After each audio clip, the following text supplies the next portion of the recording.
मामा श्री, आपके कहने से मैंने अर्जुन को तीर की प्रतियोगिता के लिए ललकार तो दिया है। आपने बताया नहीं कि मैं जीतूंगा कैसे। अब तो सबके सामने मेरा अपमान होना तो निश्चित ही है। भांजे, चाल चलूं मैं ऐसी कि कोई समझ ना पाए, मेरी चाल के माया जाल में उलझ उलझ रह जाए। ये धातु देख रहे हो? है? ये क्या है? इसे चुंबक कहते हैं। ये चुंबक तुम्हारे लक्ष्य के पीछे लगी रहेगी। तुम जब भी तीर चलाओगे, तीर दाएं बाएं नहीं जाएगा, बल्कि ये चुंबक उसे अपनी तरफ खींच लेगी। और तीर लक्ष्य के बीचों बीच ही लगेगा। हाँ, अब ये देखो, ये भी चुंबक ही है, लेकिन तुम्हारी चुंबक से अलग। इसका असर उल्टा होता है। अर्थात ये अर्जुन के तीर को लक्ष्य के बीच लगने से रोक देगी। हाँ भांजे, ये अर्जुन के तीर को अपनी शक्ति से धक्का देकर कहीं और भेज देगी, और अर्जुन तीर से लक्ष्य को बीच में कभी भेद नहीं पाएगा। मामा श्री धन्यवाद। हाँ, अब तो मेरी जीत निश्चित है। हाँ भांजे, यही कारण है कि मैंने सारे लक्ष्य बनाने, लगाने और संभाल के रखने का कार्य अपने हाथों में ले लिया है, ताकि किसी को हमारे इस चुंबक के रहस्य का पता ना चले। हाँ।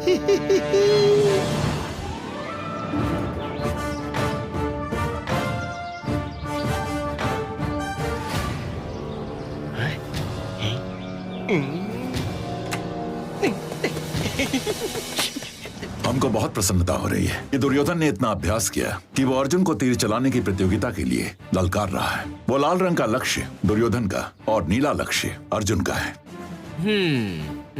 प्रतियोगिता प्रारंभ की जाए।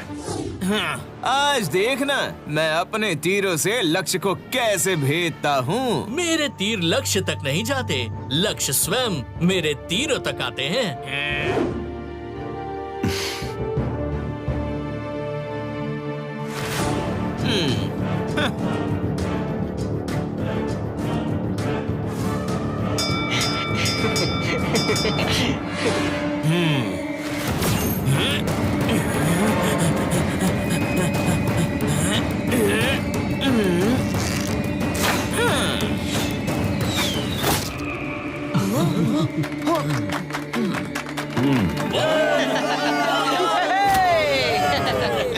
हाँ? ये कैसे हो गया? तीर तो अलग दिशा में जा रहा था ना?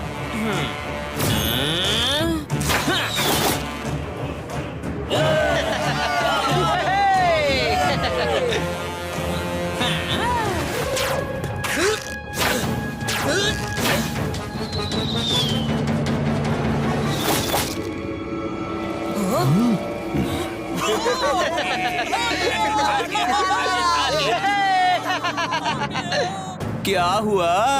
लक्ष्य तुम्हारे तीरों तक नहीं आया? हाँ?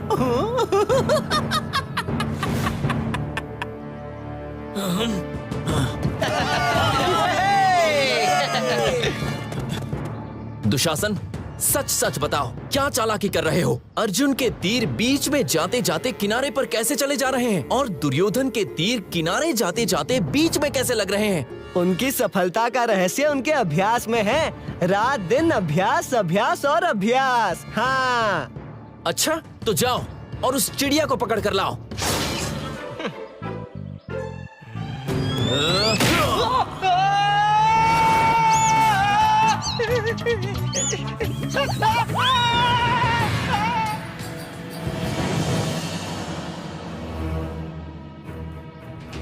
पहली प्रतियोगिता में दुर्योधन विजयी हुए। अब दूसरी प्रतियोगिता आरंभ की जाती है।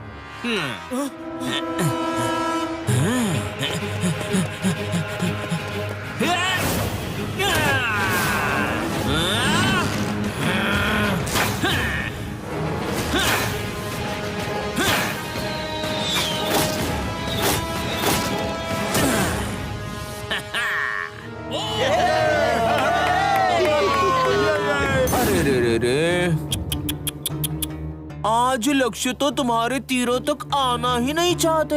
अच्छा सुनो, तुम स्वयं क्यों नहीं तीरों को लेकर लक्ष्य तक चले जाओ? हाँ?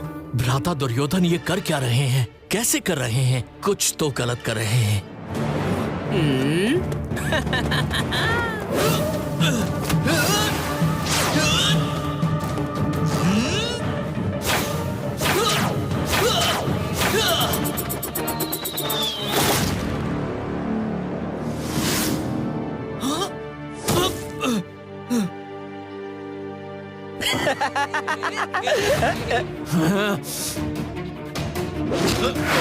बताओ बताओ, क्या कर रहे हो तुम लोग? बताया तो था, अभ्यास अभ्यास और अभ्यास। और इस बार मैं ऊपर नहीं देखूंगा। वहाँ नंदू महाराज से कहो अच्छा अच्छा भोजन बनाए। अगली और अंतिम प्रतियोगिता कल प्रातःकालीन प्रारंभ होगी। अर्जुन, हम समझ सकते हैं कि दुर्योधन गलत तरीके से जीत रहा है, लेकिन वो क्या कर रहा है ये हमें समझ नहीं आ रहा। तुम लोग पता लगा सकते हो तो जाओ, आज्ञा है। धन्यवाद गुरुवर।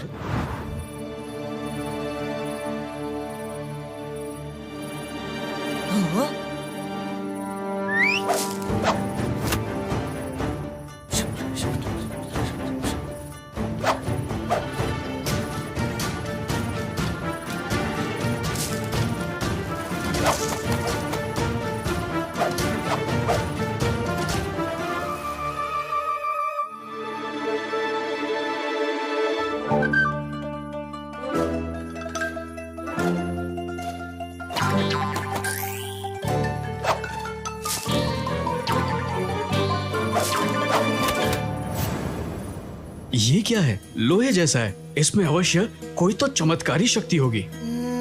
भ्राता युधिष्ठिर, असल में ये चुंबक है। मैंने पढ़ा है, ये किसी धातु को अपनी तरफ खींचता है और किसी को अपने से दूर भगाता है।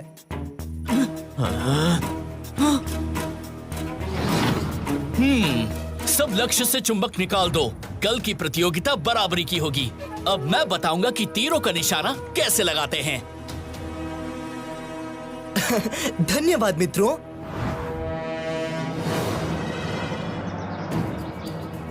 ये प्रतियोगिता सबसे जटिल है। इसमें घोड़े में बैठकर भागते हुए निशाना लगाना है। अर्जुन, तुम आज भी इस प्रतियोगिता को जीतकर विजयी हो सकते हो, क्योंकि ये प्रतियोगिता बहुत जटिल होने के कारण इसके अंक पहले की प्रतियोगिता से 10 गुना अधिक हैं। आज बताऊंगा मेरे तीर लक्ष्य तक जाते हैं या लक्ष्य मेरे तीरों तक आते हैं। देखते हैं। रस्सी चल गई लेकिन अकड़ नहीं गई। हैं?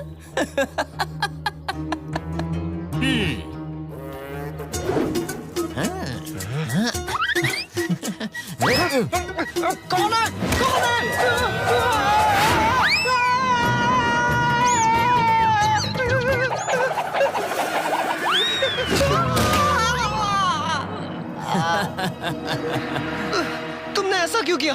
अभी तो प्रतियोगिता शुरू भी नहीं हुई। बाद में मौका नहीं मिलेगा इसलिए।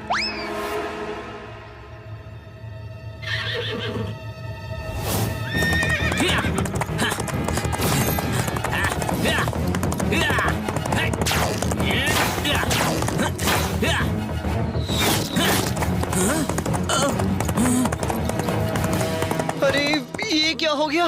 भ्राता श्री का तीर चूक कैसे किया?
कभी और देख लूंगा पांडवों।